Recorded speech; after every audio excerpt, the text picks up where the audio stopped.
Le programme Global Combat Air, une collaboration entre l'Italie, le Royaume-Uni et le Japon, vient de dévoiler son nouveau design pour le tout dernier avion de chasse de 6e génération lors du Salon international de l'aéronautique de Farnborough 2024. Quelle capacité cet avion possédera-t-il et quand entrera-t-il en service? Je vais tout vous expliquer aujourd'hui, découvrons-le ensemble. Cela pourrait marquer un tournant majeur en géopolitique mondiale. Mais tout d'abord, très rapidement, nous ferons un petit saut dans le monde médical avec un hydrogel bio-inspiré qui stimule la régénération nerveuse et les nerfs. Et pour ne pas s'arrêter là, nous verrons aussi comment la Chine a fait voler le plus grand drone de transport non habité, portant plus de 1,5 tonnes de charge. Et après avoir vu le jet de combat nouvelle génération, direction la Colombie, où l'ONU utilise une imprimante 3D pour construire des maisons non-stop à partir de terre et de déchets locaux. Et c'est parti pour les innovations de cette semaine. Et pour commencer nos sujets, direction l'innovation en médecine. Les personnes atteintes de lésions de la moelle épinière pourraient retrouver mobilité et sensation. Grâce à une simple injection, les personnes atteintes de lésions de la moelle épinière pourraient bientôt retrouver la mobilité et les sensations. Des scientifiques ont récemment mis au point un hydrogel bio-inspiré révolutionnaire qui stimule la croissance des nerfs et ouvre donc la voie à de nouveaux traitements pour les lésions de la moelle épinière et les lésions qui, en général, impliquent des nerfs. Alors comment fonctionne ce petit gel miraculeux? Lorsqu'une moelle épinière est endommagée, une cicatrice dense se forme, agissant comme une barrière infranchissable pour la régénération des nerfs. C'est un peu comme si une route était bloquée par un énorme rocher après un éboulement.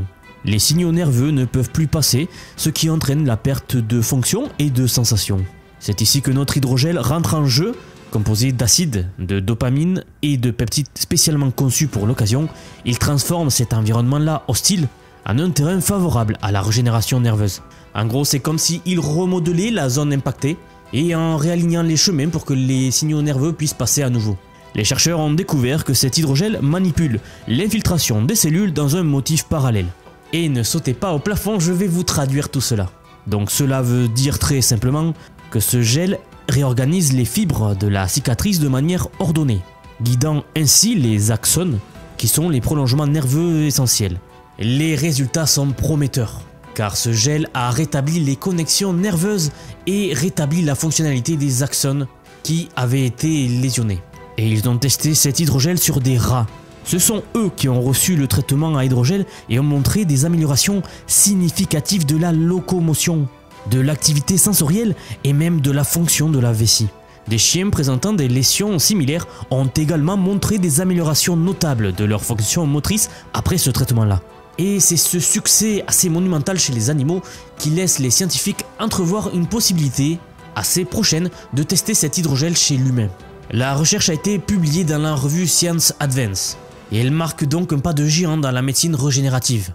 Vous savez, il y a énormément de personnes à travers le monde qui souffrent de douleurs constantes, de douleurs chroniques dues à des nerfs ou à des lésions sur les nerfs. Et c'est ce genre d'avancée qui pourrait guérir pas mal de personnes à travers le monde.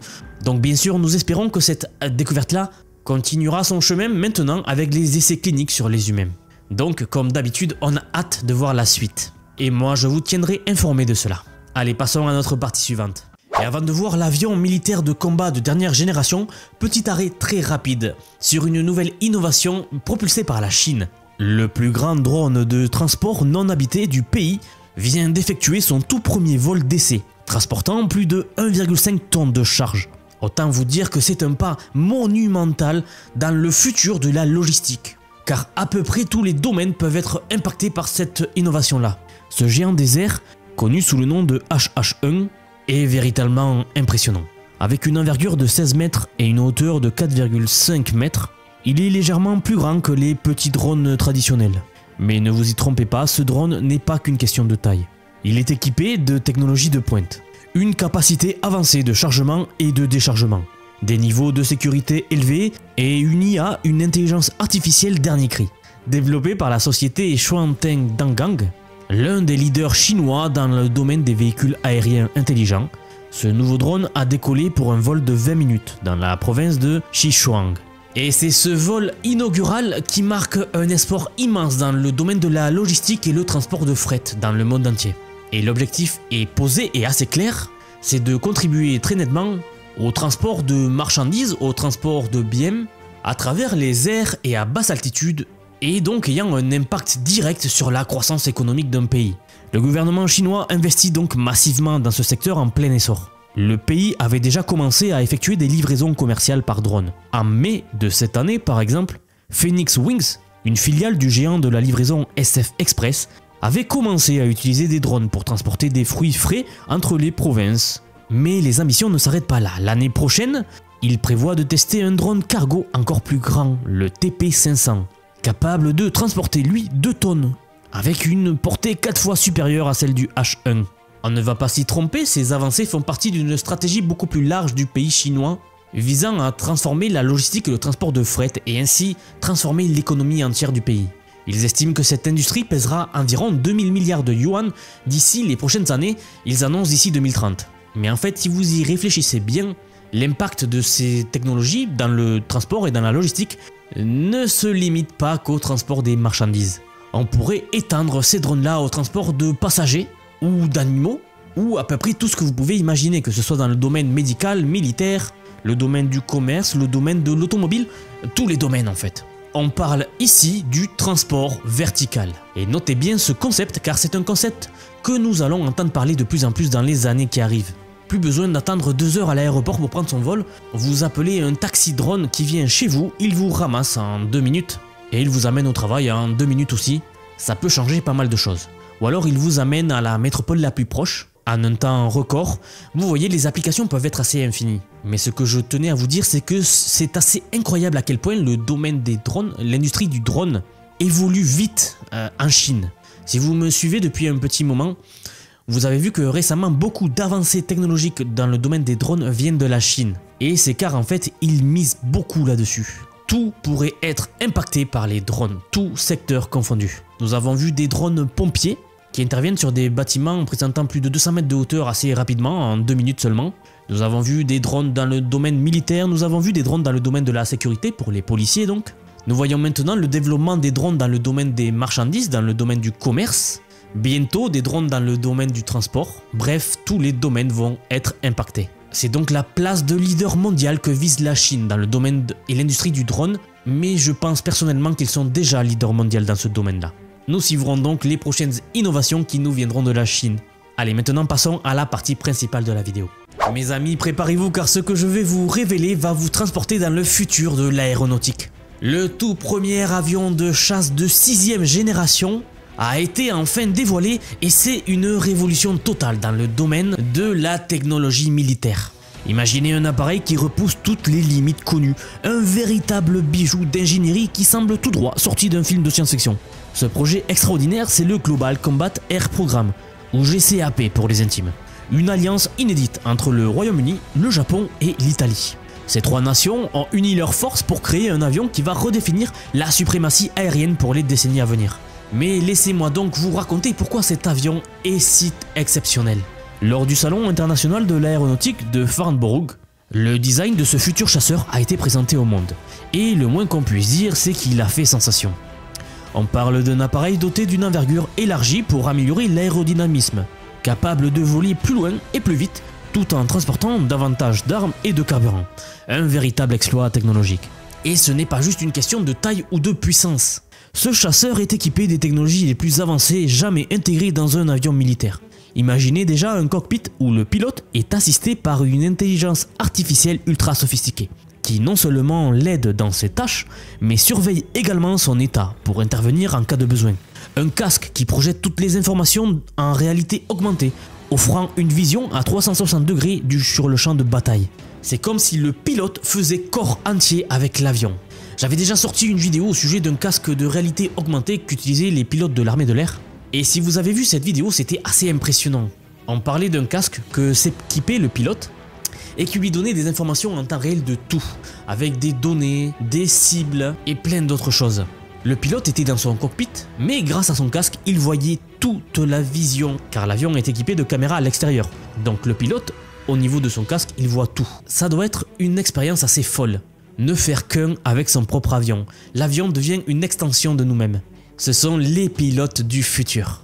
Et puis aussi, les capteurs et les radars embarqués de cet avion sont d'une puissance inégalée. Ils peuvent fournir jusqu'à 10 000 fois plus de données que les systèmes actuels. Cela signifie une détection des cibles à des distances incroyables, une capacité à analyser l'environnement en temps réel et à prendre des décisions tactiques éclairées.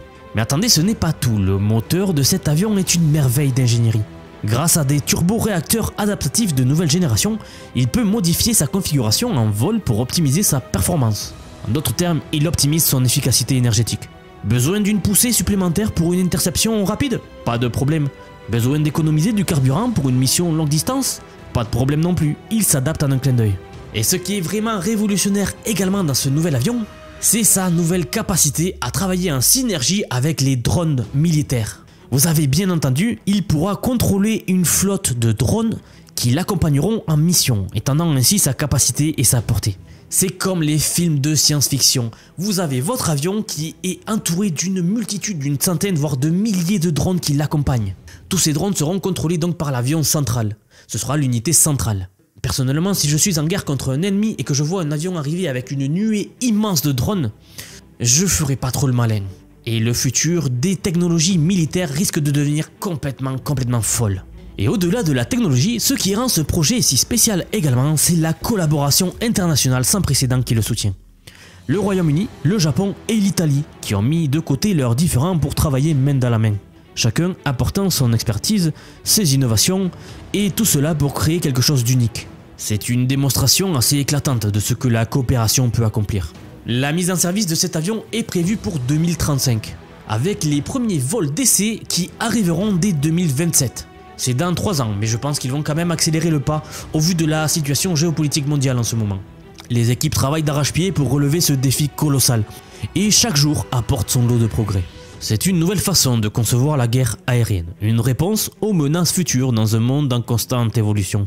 Et ma question, c'est jusqu'à quand aurons-nous vraiment besoin de pilotes dans les avions de ce genre? Il ne serait pas fou d'imaginer de futurs avions complètement pilotés par des intelligences artificielles. Alors si déjà voir un avion arriver avec des milliers de drones autour vous fait peur, imaginez voir un avion entièrement contrôlé par une intelligence artificielle arriver également avec des milliers de drones contrôlés par une intelligence artificielle. Et bien souvent, vous savez que les technologies développées en militaire ont des applications civiles, que ce soit dans l'aviation commerciale, la gestion de l'énergie ou les communications. C'est donc toute l'industrie qui en bénéficiera. Je pense que la façon dont ils ont dévoilé cet avion de 6ème génération qui va marquer peut-être un tournant dans l'histoire. Nous sommes aux portes d'une nouvelle ère et personnellement je suis assez enthousiaste de voir ce qui arrive. C'est une époque vraiment intéressante à laquelle nous vivons. Et vous, qu'est-ce que vous en pensez? N'hésitez pas à me donner votre avis dans les commentaires. Passons à la dernière partie de la vidéo. Maintenant passons à une autre innovation, mais cette fois-ci dans le domaine de la construction durable. En Colombie, l'ONU est en train de déployer une imprimante 3D d'un genre vraiment nouveau. Ce n'est pas une imprimante qui utilise du béton ou des matériaux habituels. Elle fonctionne avec des ressources naturelles locales comme la terre et les déchets agricoles. Imaginez construire des maisons à partir de la terre sous nos pieds, combinée à des résidus qui autrement seraient jetés. Le Programme des Nations Unies pour le Développement, PNUD, a introduit cette nouvelle technologie pour répondre à un défi urgent en Colombie. Car oui, la Colombie fait face à une crise du logement, avec environ 3,7 millions de familles vivant dans des conditions très précaires. Beaucoup de ces foyers ont besoin de rénovation majeure ou même de reconstruction complète. Et c'est là que cette imprimante entre en jeu. Cette machine est très mobile et très adaptable.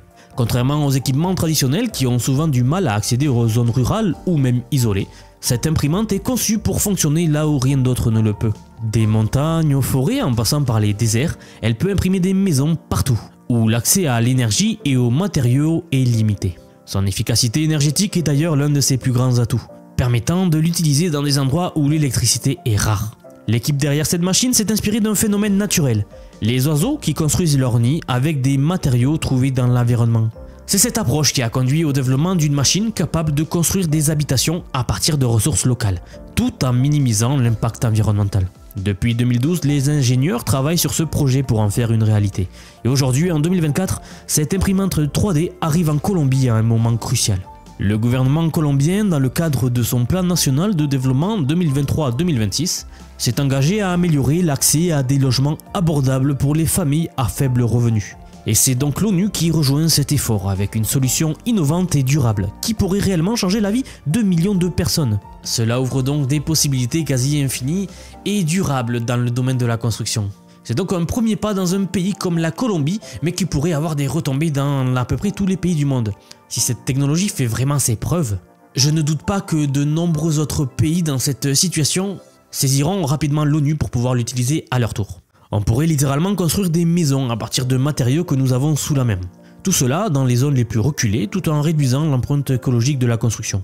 Voilà comment, grâce à une imprimante 3D et un peu de créativité, nous sommes peut-être en train de redéfinir l'avenir de l'habitat humain. Vous voyez donc que le progrès est assez rapide, que ce soit dans le domaine militaire, de la construction, de la médecine, dans la robotique, sujet que je n'ai pas abordé aujourd'hui. Tous les secteurs sont en train de connaître un boom sans précédent. D'ailleurs, à ce sujet, j'ai une vidéo qui pourrait beaucoup vous intéresser si cela vous passionne.